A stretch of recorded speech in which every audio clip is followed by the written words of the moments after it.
Good morning. My name is Daniel. I'm one of the pastors here at Kindred. So glad to be here with you guys, worshiping the Lord together, and very grateful that I have the privilege to bring our church today the Word of God in our Crooked Crown series through 2 Samuel.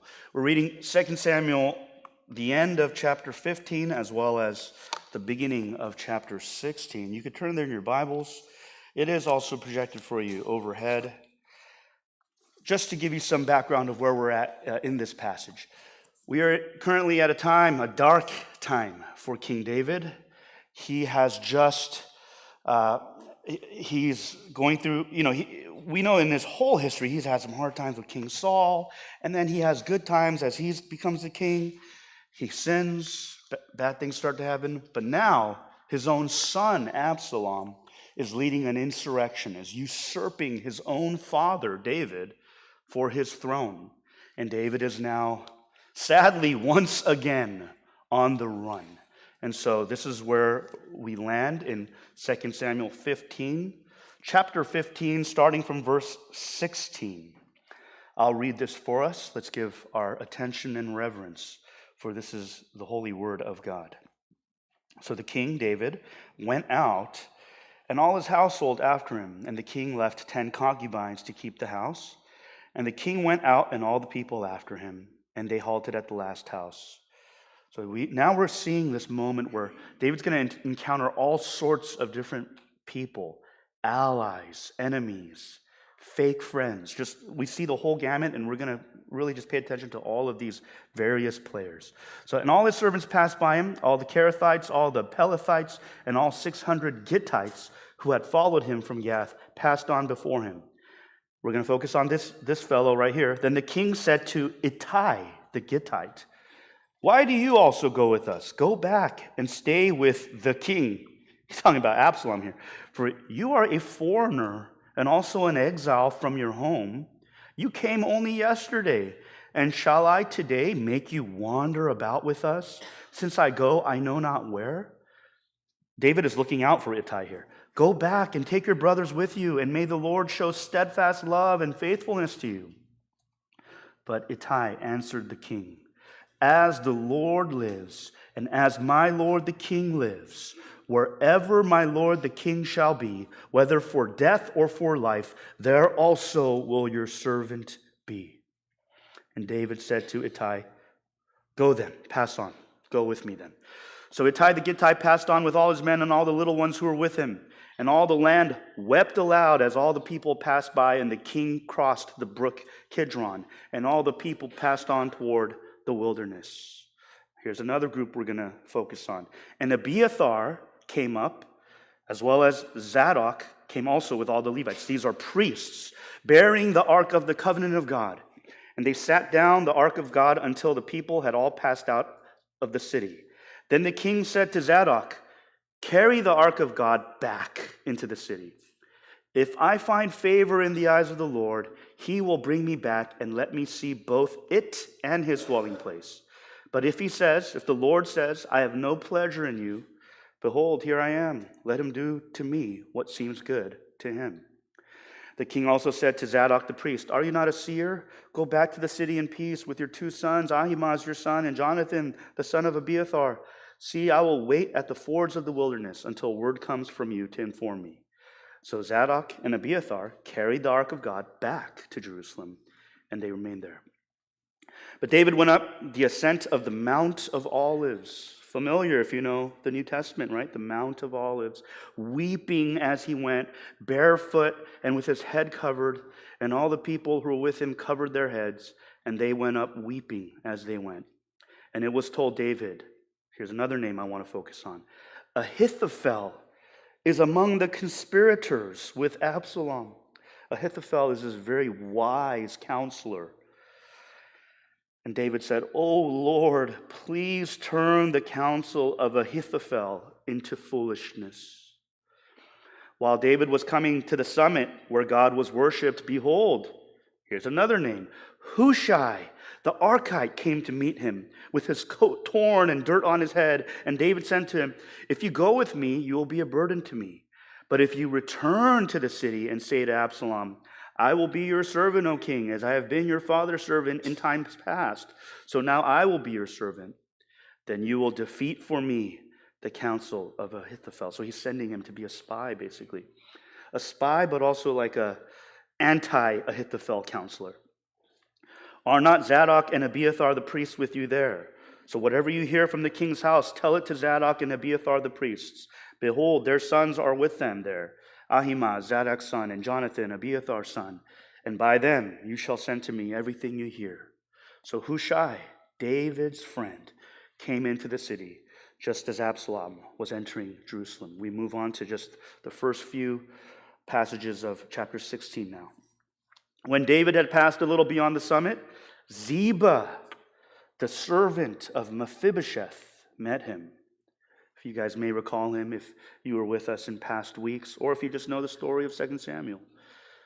Ziba, the servant of Mephibosheth, met him with a couple of donkeys saddled, bearing 200 loaves of bread, 100 bunches of raisins, 100 of summer fruits, and a skin of wine. And the king said to Ziba, "Why have you brought these?" Ziba answered, "The donkeys are for the king's household to ride on, the bread and summer fruit for the young men to eat, and the wine for those who faint in the wilderness to drink." And the king said, "And where is your master's son, Mephibosheth?" Ziba said to the king, "Behold, he remains in Jerusalem. For he said, 'Today the house of Israel will give me back the kingdom of my father.'" You guys remember, I already told you the future of this story. Ziba is lying here. Then the king said to Ziba, "Behold, all that belonged to Mephibosheth is now yours." And Ziba said, "I pay homage. Let me ever find favor in your sight, my lord, the king." Here's the last person we're going to focus on. When King David came to Bahurim, there came out a man of the family of the house of Saul, whose name was Shimei, the son of Gera. And as he came, he cursed continually, and he threw stones at David and all the servants of King David. And all the people and all the mighty men were on his right hand and on his left. And Shimei said as he cursed, get out, you man of blood, you worthless man. The Lord has avenged on you all the blood of the house of Saul, in whose place you have reigned. And the Lord has given the kingdom into the hand of your son Absalom. See, your evil is on you, for you are a man of blood." Then Abishai, the son of Zeruiah, this is the brother of Joab, said to the king, "Why should this dead dog curse my lord the king? Let me go over and take off his head." But the king said, "What have I to do with you, you sons of Zeruiah? What am I going to do with you guys? If he is cursing because the Lord has said to him, 'Curse David,' who then shall say, 'Why have you done so?'" And David said to Abishai and all his servants, "Behold, my own son seeks my life. How much more now may this Benjamite? Leave him alone and let him curse, for the Lord has told him to. It may be that the Lord will look on the wrong done to me, and that the Lord will repay me with good for his cursing today." So David and his men went on the road, while Shimei went along on the hillside opposite him, and cursed as he went, and threw stones at him, and flung dust. And the king and all his people who were with him arrived, weary, at the Jordan. And there he refreshed himself. This is God's word. I know we went through a lot of different Bible verses just now, but more importantly, a lot of different people, a lot of different names. And we are going to look at all of those kind of in rapid fire succession to get a sense of just the different types of people David encounters in this darkest of moments of his. David encounters what I will call for real friends. He encounters false friends. And he also encounters full-on foes, just enemies, cursing him to his face, throwing rocks at him, throwing dust at his face. And here we find that, especially in the hard times, there's this great encouragement and refreshment that comes. Answered prayer even in these for real friends that step up. You know, no matter where you're from, no matter what your background is, whether you're Christian or not, whatever nation you hail from, we all can appreciate and cherish the power of deep friendship, the necessity of deep friendship, especially when you're facing your hard days, your hardest of days. Even in pop culture, I think of the beauty of Sam and his friendship to Frodo, Samwise Gamgee, right? Sam's just for real friendship to Frodo, especially in his hard journey. Another example I think of off the top of my head, because I want to think of guy friends and girlfriends. I think of Parks and Rec, the TV show, Leslie Knope and Ann Perkins. What a beautiful friendship they have in the good and the bad. And of course, this applies to all people, but this certainly applies to Christian people as well.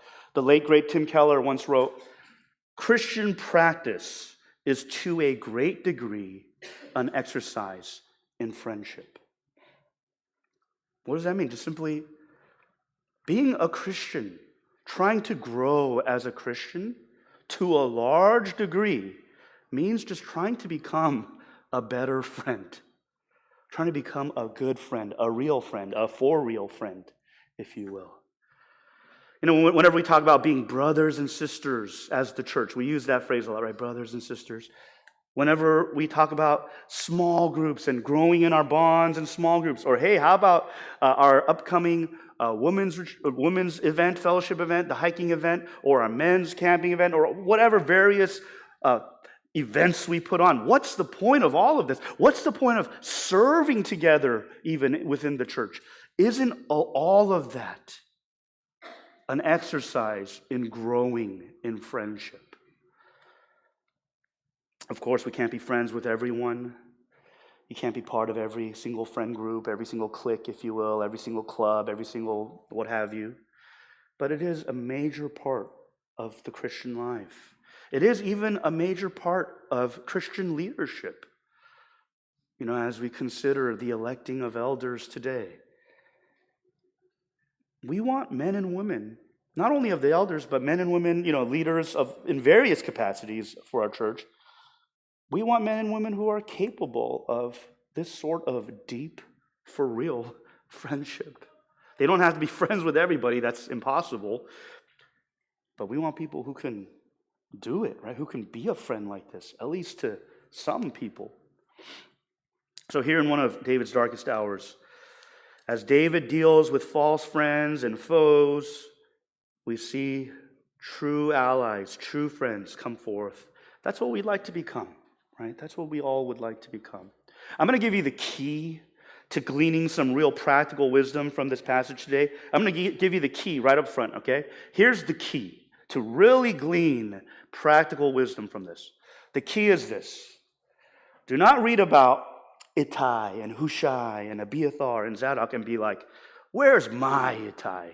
Where's my Hushai? Where's my Abiathar? Where's my Zadok? I want to find more people like that. How come there's no people like that? How come Kindred doesn't have people like that? That's not the key, right? That's right. That's what I want. That's what I want. Give me more of that. That's not the key. Here's the key. The key is ask yourself, how can I be more like that? How can I be a real for real friend? How can I grow in this? That's the key. Not just where are they, but can I be that, at least for someone? Can I be that, at least for someone? We will take a look at several of David's for real friends, see some qualities there. We'll take a quick look at some of his foes as well. But here, let's look. The first quality I want to point out is this. For real friends are present in the hard times. They are present in the hard times. And to make that point, we'll look at Ittai, the first person that David encounters. Ittai is special because he is a foreigner. He's a Canaanite. He apparently doesn't know David. He doesn't have all this history with David. He doesn't go way back with David, unlike some other people. And yet, he is someone who wants to stick around. David, he's like giving him every out, right? David's like you don't owe me anything. Just go back. I don't want you to have to do all this. You don't have to come with me. But Ittai, how does he respond? He says in verse 21, as the Lord lives, as my Lord the king lives, wherever my Lord the king shall be, whether for life or for death, there also will your servant be. Basically, Ittai's saying, sure, we don't have all this history. We don't, I don't owe you any allegiance for any particular reason. We're not part of the same club. We're not part of even the same country. But I know what you're about, and I'm about what you're about. And so I will stick by you, even in the hard times. It reminds me of Proverbs 17:17, one of my favorite proverbs, actually. A friend loves at all times, and a brother is born for adversity. In this proverb, the word friend and the word brother are used interchangeably. And basically it's saying a real friend, a for real friend, basically says, when you're going through a hard time, your for real friend, your brother, your sister says, I was born for this. I was born to be here for you for this, especially in the bad times.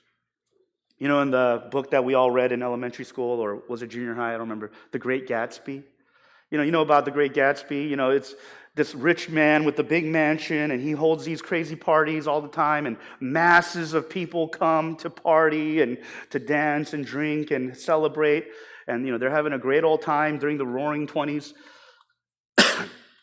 But one of the most, I barely remember that book. But the only thing that I will always remember about that book and that story is Jay Gatsby's funeral.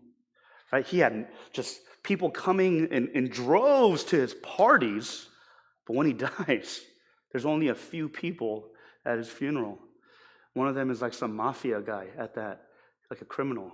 And it's a very sad scene. And isn't that like the classic story of so many celebrities, so many former athletes, when they've lost all their wealth, they'll tell you, and all my friends left too. All my posse left too.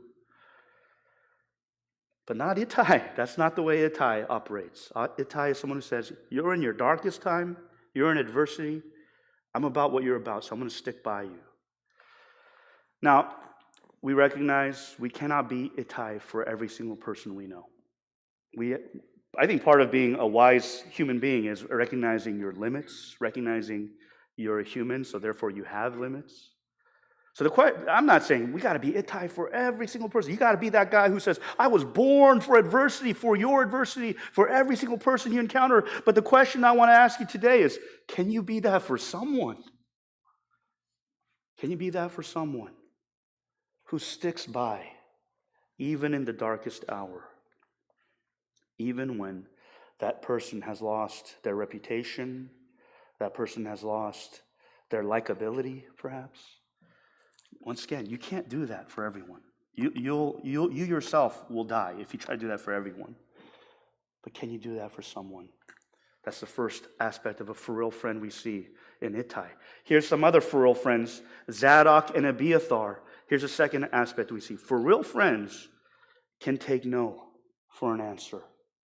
They can take no for an answer. Zadok and Abiathar, they're priests. They're the leaders of the priests.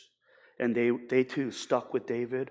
But they have this interesting plan, right? They're like, while we're on the run, quickly, let's bring the Ark of the Covenant with us too. Let's bring the Ark of God with us too. We want God's favor. We want to ensure that God is with us. So let's take this thing and let's go. And if you remember 1 and 2 Samuel, just because you bring the ark with you isn't always a good thing, right? It doesn't always ensure victory. And David himself has some bad experience actually, trying to take the ark and trying to move the ark. So we know it's not always the best move, and perhaps David knows this too. And what does David say? He says to Zadok, carry the ark of God back into the city. If I find favor in the eyes of the Lord, he will bring me back and let me see both it and his dwelling place. But if he says, I have no pleasure in you, if God says, I have no pleasure in you, behold, here I am, let him do to me what seems good to him. I love that. What a great display of trust in God. He's like, I'm not going to try to force God's hand. Oh, let's take the ark. That way God has to be with us. God has to be for us. No, he's saying, I'm going to just trust God. He knows what he's doing. And he can do to me even whatever he pleases. Now, Zadok and Abiathar, those priests who wanted to bring the ark, they had the best of intentions. They're being good friends. They're like, David, I want to help you. I want to help your cause. Let's take the ark. But David basically says no. He says, no, take it back. You guys go back too. You guys are of more help to me back at home. And it's a great picture where, Zadok and Abiathar, they don't say, find them. I'm not your friend anymore. Find them. All right, you don't want the ark? Then we're going to take the ark to Absalom. No, right? They're still for him. They're still with him. And they listen. And this really, I think, is a very important mark of for real friendship. Can your friends say no to you? Do you have relationships where your friends can say no to you? Where they can push back? Where they can offer even some constructive criticism? Please don't take Zadok and Abiathar's example and say, all right, from now on, I'm going to say no to all my friends. I'm going to critique all my friends. That's not the takeaway. I would say the takeaway is, can you take it? Can you receive? Can you hear no? And still be a friend? Still stay friends? I think the ability to receive constructive criticism, the ability to receive critique, the ability to hear no, lovingly, of course, carefully, of course, not just haphazardly, not just from anybody, but from real friends. I think that is a mark of emotional and spiritual maturity. When you can hear no from a friend, and you can still say, I know you love me, that's why you're saying no. Saying no doesn't mean you don't love me. Saying, hey, you should probably think about this other course of action. You probably shouldn't do that. Doesn't mean you don't love me. A great mark of emotional spiritual maturity, a great mark of for real friendship. Here's the last one. For real friends, protect one another. But there is a right way and there is a wrong way. I love the answered prayer that is Hushai. And that's the one where it straight up says, he was the friend of David. There's a very wise counselor. I know I'm like talking about the mafia a lot today for some reason. But I think of like The Godfather, and I think of the consigliere, right? I can't even say it right now. Consigliere, the advisor, the wise counselor, the right-hand man who gives all the wisdom. That's Ahithophel. He's been the wise counselor for David for a long time. And so when David hears he's gone with Absalom, you see him, he immediately prays, Lord, turn his wisdom into foolishness. Basically, that's what he says, right? Make his wisdom not wise anymore. And then right away, I mean, who knows if it was literally immediate, but at least in the narrative, it's right away. Hushai shows up, another wise person, basically the counter Ahithophel. And he gets to be this spy who's working with Absalom, working on the other side, kind of countering all the quote-unquote wisdom of Ahithophel. He's the counter consigliere, right? And it's like, what an answered prayer. And I love how Hushai is just so willing. And he shows up with all this sympathy. He too, his clothes are torn, dirt's on his face because he's in mourning, grieving what David has to go through. He's grieving with him. And then he's saying, all right, let me use my gifts. Let me use the wisdom God has given me to help you out, to protect you even from Ahithophel's now using his wisdom against you. And he goes and he serves as a successful and effective spy. But there's another guy who's trying to protect David. In chapter 16, verse 9, Abishai. And when, Shimei is throwing stones and throwing insults and curses, I love how just straightforward he is. He said, let me go over and take his head. I'll take off his head for you. It's like nothing for him, right? And here's a guy that David has to rebuke and say, no, don't do that. We don't talk about Abishai a lot, but we do talk about his brother a lot in this sermon series. And they're very similar, Joab and Abishai. They are both military leaders for David. They are both nephews of David, they're brothers. And They are like, again, I apologize. I promise I won't quote like Godfather every single sermon, but they are like Luca Brasi. I'm sure I'm losing some of you. They are like the Luca Brazis of David's kingdom. They are the hitmen. Let me tell you, by the way, guys, if you read the books, the Godfather books, Luca Brasi is way scarier, way more monstrous than he is in the movies. So just throwing that out on the side. But Joab and Abishai are these kind of monstrous people. They're cutthroat, ruthless. I mean, just look at what he says, right? I'll cut off his head. It's nothing. I'll do it right now if you let me. And they actually cause trouble for David a lot. They cause heartbreak for David, even though they are loyal to David and they're trying to protect David. And it reminds us, yes, a for real friend is protective, wants to care for their friends, but there's a right way and there's a wrong way. There's a way where you're using God-given gifts, God-given means to support your friend. But there's also a sinful way to support your friend. We all have some protective instincts with people, right? We want to protect our friends or siblings or children or what have you. But it's a great reminder. There's a right way to do it and there's a sinful way to do it. And we want to do it in the way that God ordains, using good gifts, using gifts that are righteous and honoring, even while you're being protective. I love how Hushai does that. And I love how he does it with so much compassion, so much empathy for his dear friend.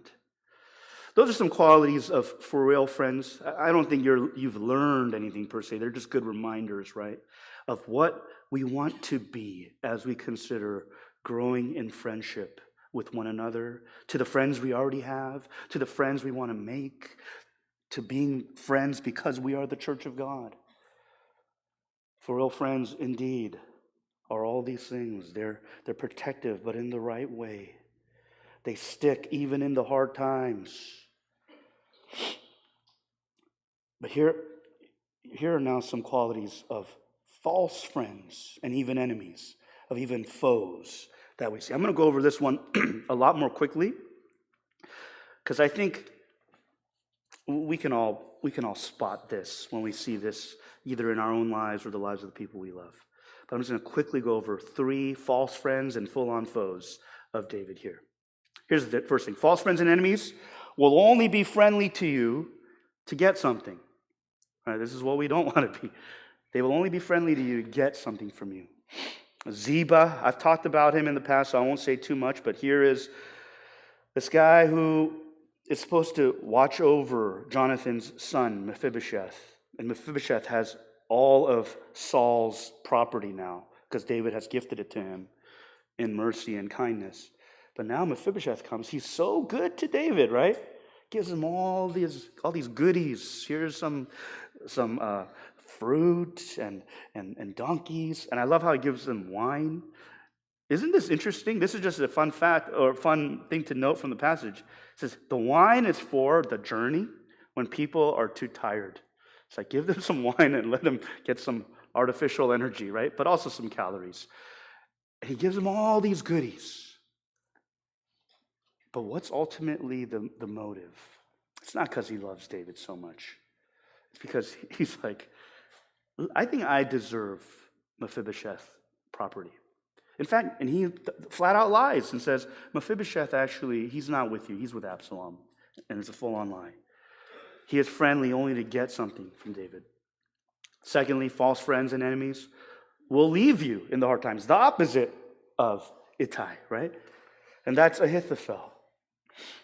Ahithophel, once again, was the wise counselor of David. And we have some guesses about what he might be harboring against David. Why does he leave David? We can't know this for sure, but there are some hints in the story that Ahithophel is actually Bathsheba's grandfather. There are some hints of that. We don't know for sure, but we know that at least the names match up. We don't know if the names are those exact people. Like sometimes people have the same name, right? But Perhaps Ahithophel was Bathsheba's grandfather. Obviously, David sinned against Bathsheba.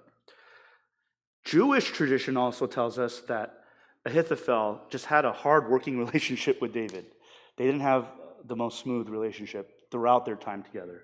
And so what happens? The moment it is convenient, he leaves him. Right? He leaves him when David no longer seems to have power.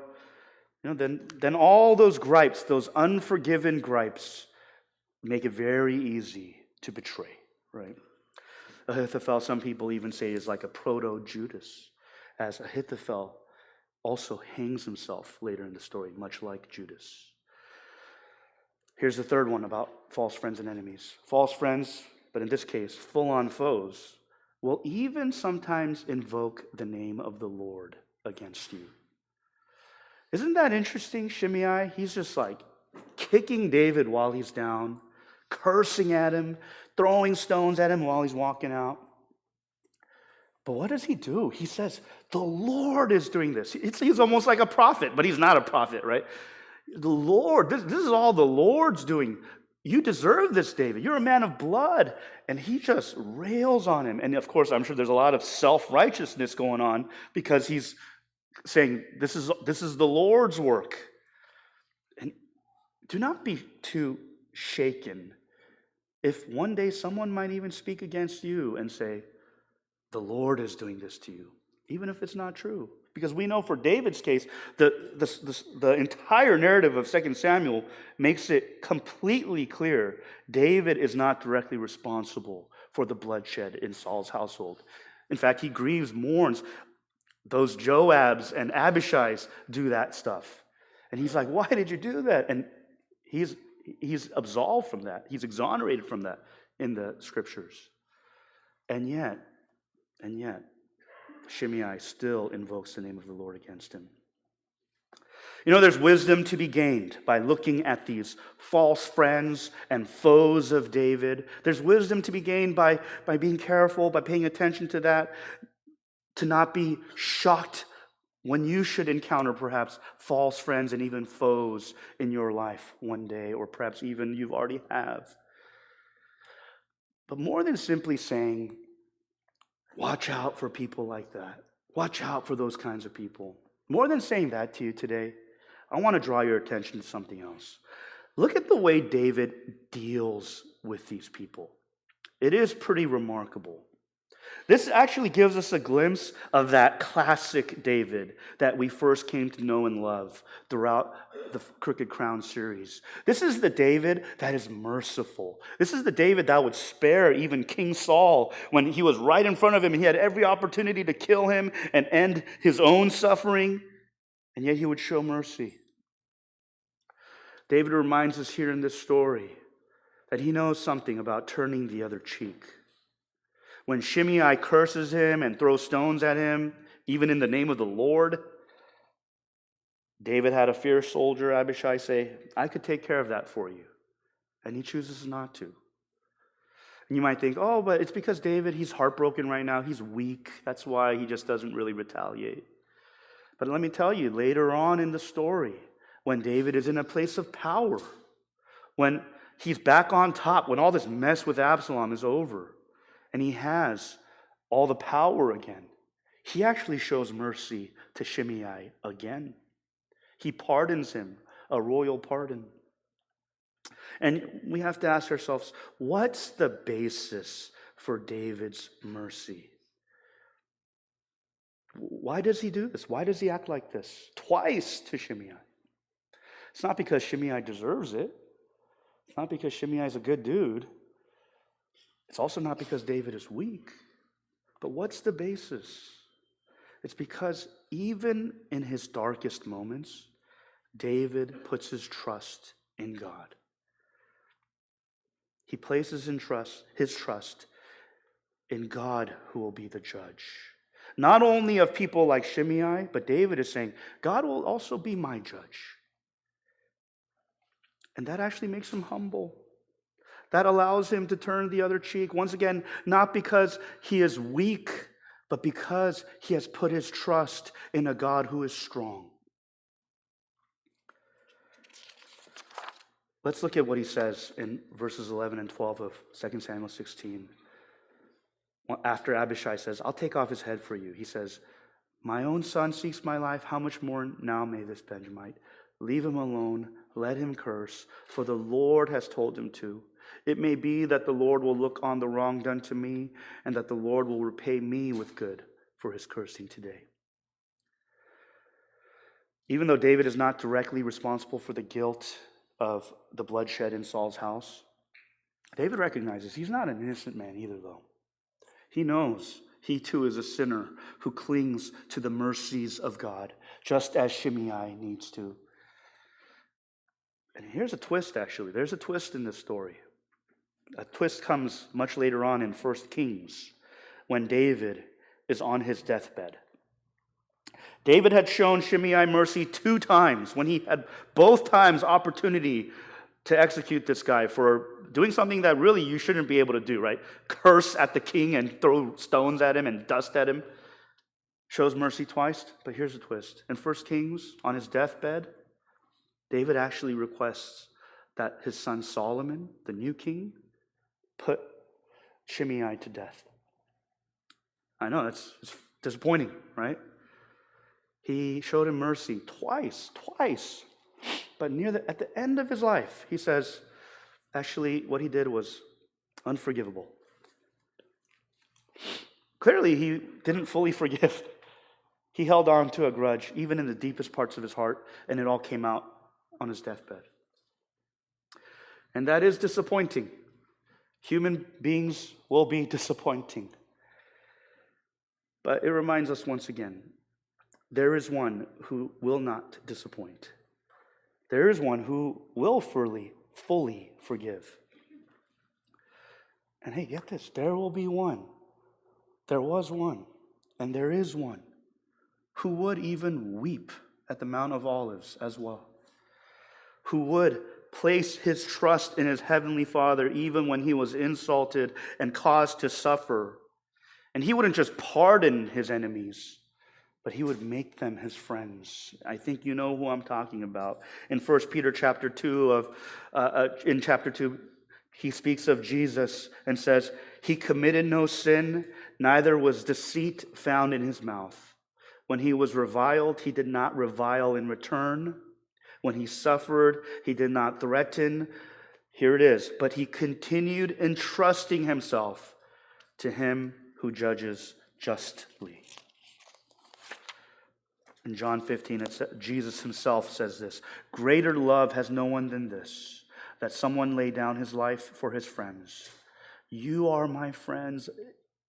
Please take a moment to consider how remarkable that is. That the Son of God says to his disciples, you are my friends. If you do what I command you, and no longer do I call you servants, for the servant does not know what his master is doing. But I have called you friends, for all that I have heard from my Father, I have made known to you. Ittai, Hushai, Abiathar, Zadok, those guys were great friends to David, but they too would be imperfect. None of them were the perfect friend. And of course, David would have his own slew of false friends and foes as well.